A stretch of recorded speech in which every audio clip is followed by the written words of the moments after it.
সরকারি দামে সার বিক্রি না করলে ডিলারশিপ বাতিল। শিক্ষকসহ একই পরিবারের 4 জন হত্যার ঘটনায় আটক 2। বঙ্গোপসাগরে লঘুচাপ, 4 সমুদ্রবন্দরে 3 নম্বর সতর্ক সংকেত।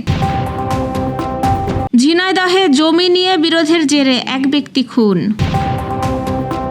ঠাকুরগাঁও 1 উপনির্বাচনে বিএনপির দৌড়ে ফখরুলের ভাই ও মেয়ে, জামায়াতে দেলোয়ার। বঙ্গোপসাগরের ওড়িশা উপকূলে জাহাজ ডুবি, বাংলাদেশি সহ 22 জন নিখোঁজ।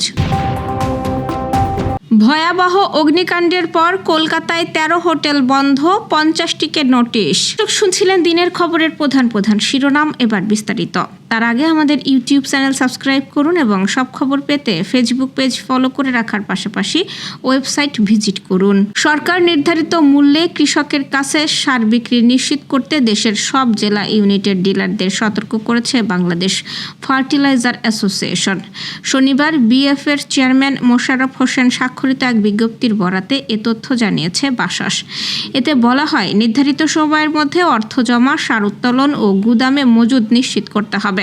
একই সঙ্গে উপজেলা কৃষি কর্মকর্তাকে সারের আগমনী বার্তা জানানো, বিক্রয় রেজিস্টার সংরক্ষণ এবং অতিরিক্ত মূল্যে সার বিক্রি ঠেকাতে নিয়মিত তদারকির নির্দেশ দেওয়া হয়েছে।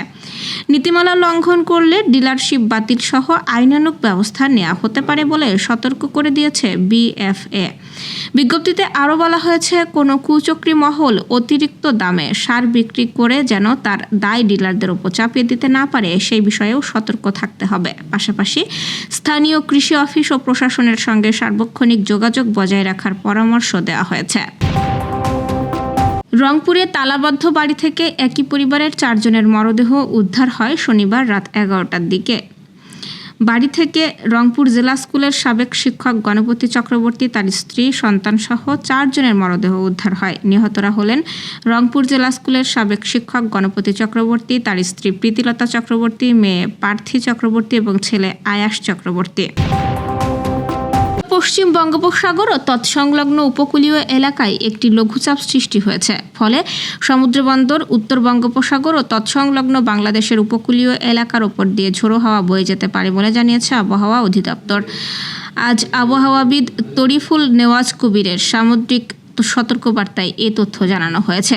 সতর্কবার্তায় বলা হয়, চট্টগ্রাম, কক্সবাজার, মোংলা ও পায়রা সমুদ্র বন্দর সমূহকে 3 নম্বর স্থানীয় সতর্ক সংকেত দেখাতে বলা হয়েছে।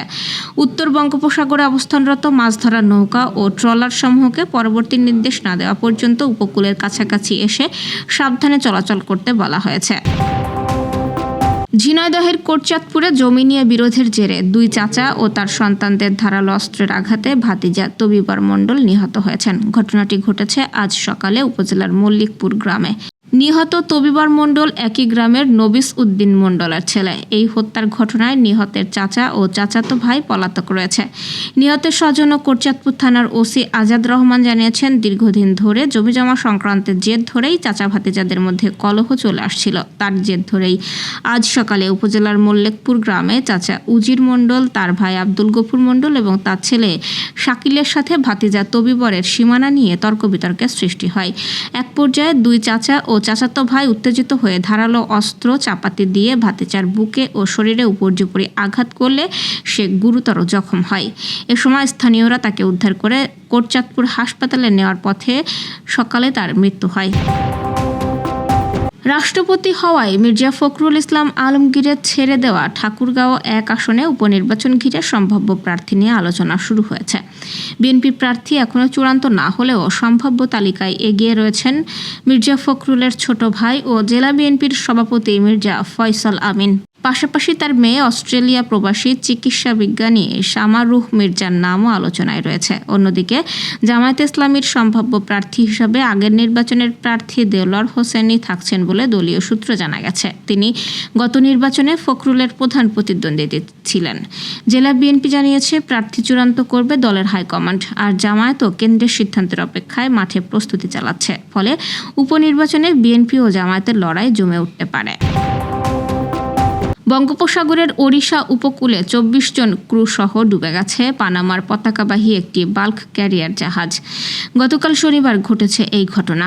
এক প্রতিবেদনে ভারতীয় সংবাদ মাধ্যম এনডিটিভি জানিয়েছে, ১,৭০০ টন লৌহ আকরিক নিয়ে এমভি ওশান উইনার নামের জাহাজটি গত ২০ আগস্ট ওড়িশার পরাদ্বীপ থেকে সিঙ্গাপুরের উদ্দেশ্যে রওনা হয়েছিল। জাহাজটিতে ছিলেন মোট ২৪ জন ক্রু। এই ক্রুদের মধ্যে ২০ জন চীন, ৩ জন মিয়ানমার এবং ১ জন বাংলাদেশি নাগরিক। সাগরে যে এলাকায় জাহাজটি ডুবেছে পারাদ্বীপ বন্দর থেকে ওই এলাকার দূরত্ব প্রায় ২৪০ নটিক্যাল মাইল।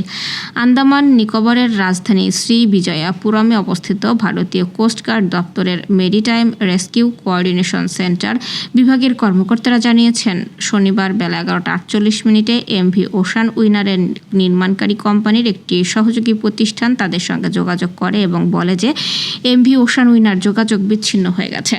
কোম্পানির পক্ষ থেকে জাহাজটিকে অনুসন্ধান ও নাবিকদের উদ্ধারে তৎপরতার অনুরোধও করা হয়। সেই অনুরোধে সাড়া দিয়ে জাহাজটি সম্ভাব্য যে জায়গায় ডুবেছে সেখানে অনুসন্ধান তৎপরতা শুরু করেছে ভারতীয় কোস্টগার্ড বাহিনী এবং রাত ৮টা নাগাদ ২ নাবিককে জীবিত অবস্থায় উদ্ধার করে। কলকাতায় অগ্নি নিরাপত্তার নিয়ম না মানায় ১৩টি হোটেল বন্ধ করে দিয়েছে পশ্চিমবঙ্গ সরকার। আরও ১৬টি হোটেল খালি করার নির্দেশ দেওয়া হয়েছে। পাশাপাশি কলকাতার ৫০টির বেশি হোটেলকে কারণ দর্শানোর নোটিশ দেওয়া হয়েছে।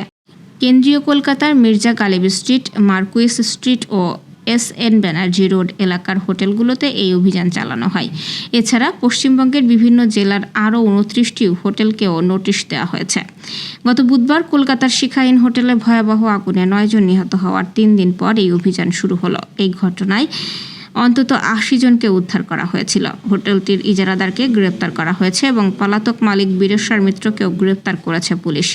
কর্মকর্তারা জানিয়েছেন, বন্ধ করে দেওয়া বা নোটিশ পাওয়া হোটেলগুলোর অনেকগুলোতে বৈধ অগ্নি নিরাপত্তা সনদ ছিল না, কিন্তু হোটেলের সনদের মেয়াদ ৪-৫ বছর আগে শেষ হয়ে গেলেও তা নবায়ন করা হয়নি। কোথাও জরুরি বের হওয়ার পথ বন্ধ ছিল, কোথাও জরুরি গেট তালাবদ্ধ ছিল। এছাড়া অতিরিক্ত বিদ্যুৎ ব্যবহার, অপর্যাপ্ত বায়ু চলাচল এবং অনুমোদন ছাড়া ভবনের নকশা পরিবর্তনের মতো অনিয়মও পাওয়া গেছে। দর্শক, এই ছিল দুপুরের আয়োজন। সন্ধ্যার খবর দেখার আমন্ত্রণ রইল। এতক্ষণ সাথে থাকার জন্য ধন্যবাদ।